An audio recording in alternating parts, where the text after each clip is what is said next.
Hello, everyone. We are going to turn this empty metal tin can into a small stove.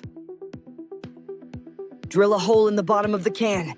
You'll understand why in a few seconds. After that, drill holes around the can, just like this. I will cut these profiles you see to about 6.5 centimeters. You'll understand the reason as you keep watching. I've cut 10 pieces.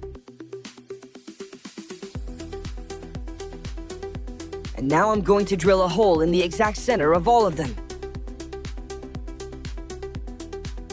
Place these profiles onto the metal rod, and don't forget to put nuts on both ends of the rod.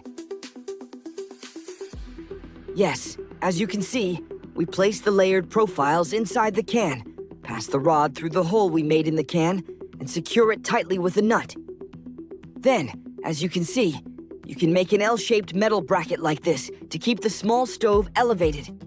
You can either screw it onto the can or weld it.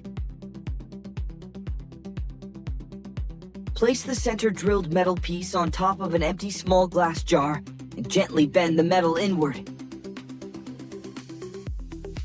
To make a round tube, heat any thin metal sheet and then shape it into a circle using a metal rod.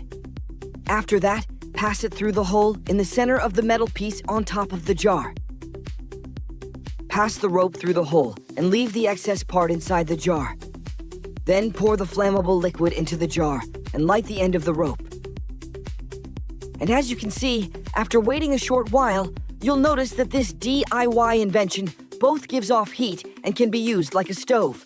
Yes, in the test we did with a thermometer, we can see the temperature exceeding 100 degrees. Even in this cold weather, it warms my hand extremely well. Thank you for watching up to this point. If you have any questions, I'll be happy to answer them. Please don't forget to like and subscribe. Have a great DIY day.